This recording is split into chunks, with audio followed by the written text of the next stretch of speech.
Welcome guys to our YouTube channel. मैं आपका दोस्त एक बार फिर से हाजिर हूँ एक सच्ची और रहस्यमयी घटना को लेकर। यह घटना रामेजा नाम के गांव की है। यह भी मेरे अनुभव में आई हुई एक सत्य घटना है।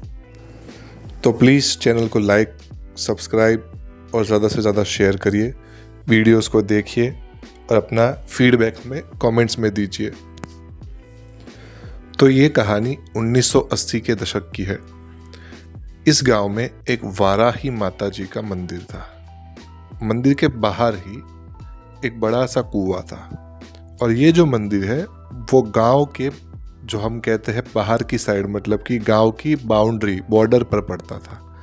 तो वहाँ से जो मुसाफिर आते जाते थे उस कुएं को देखकर पानी की चाह में वहाँ पर जाते, अंदर जो भी वहाँ जो डोल बाल्टी लटकी रहा करती थी उसे अंदर डालते, मगर पानी कुएं में था नहीं। इससे वो लोग काफ़ी निराश होकर वहाँ से आगे बढ़ जाते। यह घटना काफ़ी सालों से चलती आ रही थी। हर कोई आता, मुसाफिर रुकता, देखता रहे वाह यहाँ पर कुआं है, पानी मिलेगा, जाते मगर निराश होकर वहाँ से लौट जाते। एक दिन जिन देवी माता जी, वाराही माता का मंदिर वो था, उनके मन में हुआ कि यहाँ हर कोई मेरा भक्त आता है, दर्शन करता है, मगर उसे पानी नहीं मिलता। तो अब मैं अपने भक्तों के लिए पानी की व्यवस्था करूं। तो उन देवी शक्ति की प्रेरणा से वहाँ पर एक सिद्ध अघोरी का आना हुआ।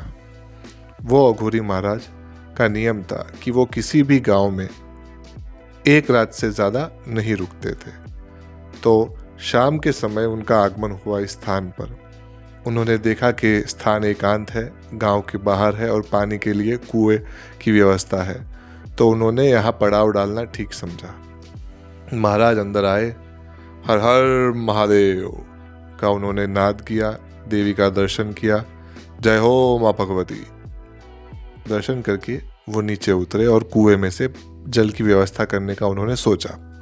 जैसे ही उन्होंने कुएं के अंदर बाल्टी डाली, पानी नहीं था, बाल्टी टकराई और महाराज जी समझ गए कि अरे इसमें तो पानी की व्यवस्था नहीं है। तो अब महाराज ठहरे अघोरी। उन्होंने क्रोध में आकर एक बड़ी सी चट्टान जैसे, मतलब पत्थर को उठाया, एक बड़े से पत्थर को उठा के उन्होंने उसी कुएं के अंदर फेंका।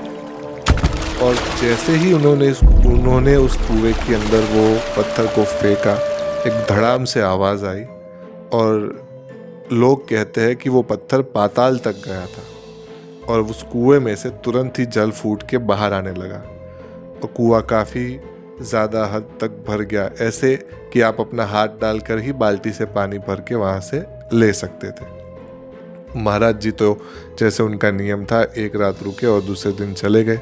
मगर गांव में ये बात काफ़ी प्रचलित हो गई कि एक सिद्ध महात्मा, अघोरी महात्मा यहाँ आए थे और उनकी और देवी माँ की कृपा से अब कुएं में भरा पूरा जल है सबके लिए। यह घटना आसपास के गांव में भी काफ़ी फैली, मगर इसके साथ ही एक दिक्कत भी थी।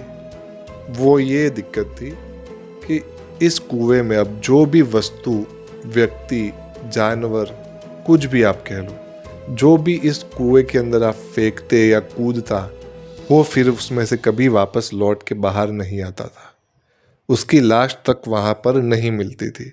जैसे कि कोई जानवर गलती से उस कुएं में गिर गया तो वो कुएं के अंदर जाता ही जाएगा, जाता ही जाएगा। लोगों का ये मानना था कि वो सीधा पाताल लोक तक पहुंच जाता था और वहाँ उस कुएं में एक बार गिरने के बाद कोई भी वस्तु या व्यक्ति वहाँ से बाहर लौट के कभी नहीं आता।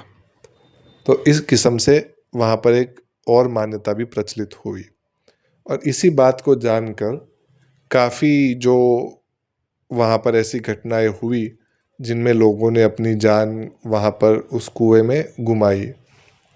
तो उसकी वजह से मंदिर और एक देवस्थान होने के बावजूद भी वो जो कुआं था वो काफ़ी ऐसी एंटिटीज़ कह लो या काफ़ी ऐसी आत्माओं से घिरा रहता था।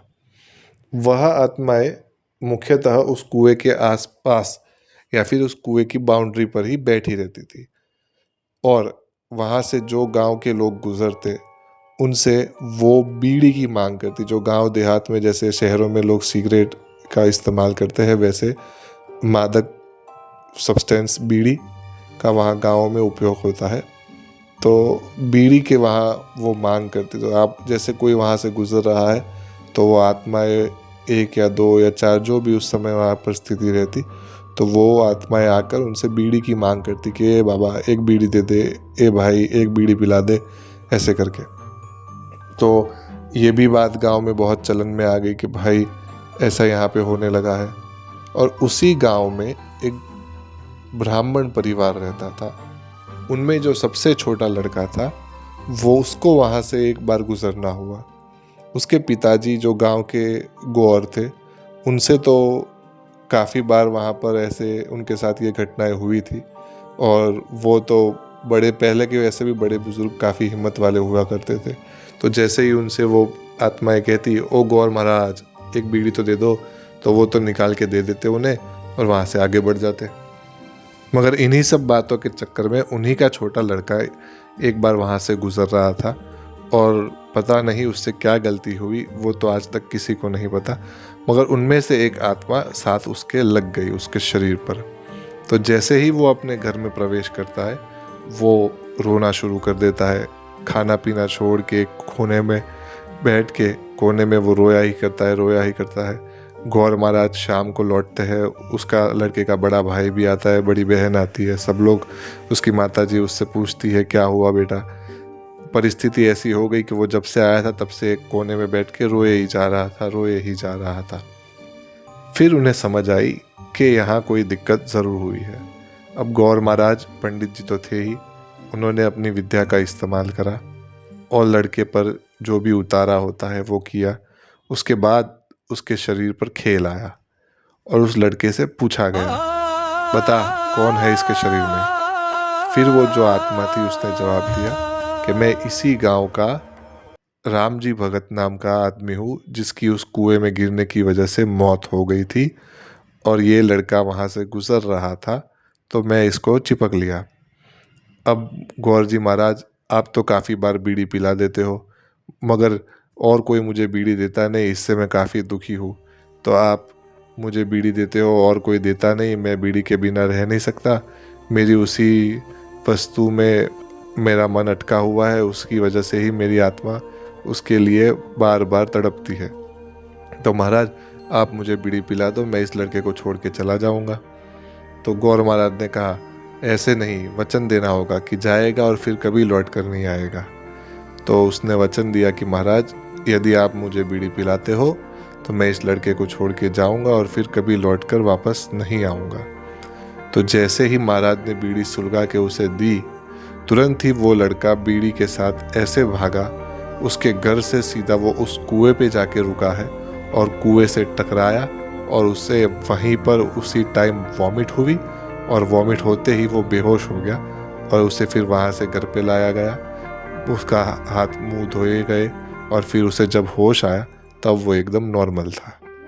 मगर कहते हैं कि वो कुआं आज भी है, मगर गांव वालों ने इन घटनाओं को मद्देनज़र रखते हुए उस पर 2 जालियाँ, मतलब कि पहले एक वो जो स्टील और अपने लोहे की जाली आती है वैसे 2 लेयरिंग कर दी कि भूल से भी गलती से भी कोई अंदर चला ना जाए। ऐसे उस पर अभी 2 जालियों की लेयर्स लग चुकी है जिससे कि कुएं के अंदर कोई गिर ना जाए। और जो वहाँ पर आत्माएं थी अब तक, उनकी शांति के लिए गौर महाराज ने वहाँ पर माता जी का जो देव स्थान था वहीं पर देवी के लिए बहुत बड़ा हवन आयोजित किया था गांव वालों ने। और वो हवन प्रक्रिया समाप्त होने के बाद यह स्थान पहले जैसे नॉर्मल हो चुका है। मगर वो कुआं आज भी इस्तेमाल के लिए बहुत कम लिया जाता है उसका पानी। आशा करता हूँ आपको वीडियो पसंद आई होगी। प्लीज़ हमारे चैनल को सब्सक्राइब करिए और वीडियो को लाइक करिए।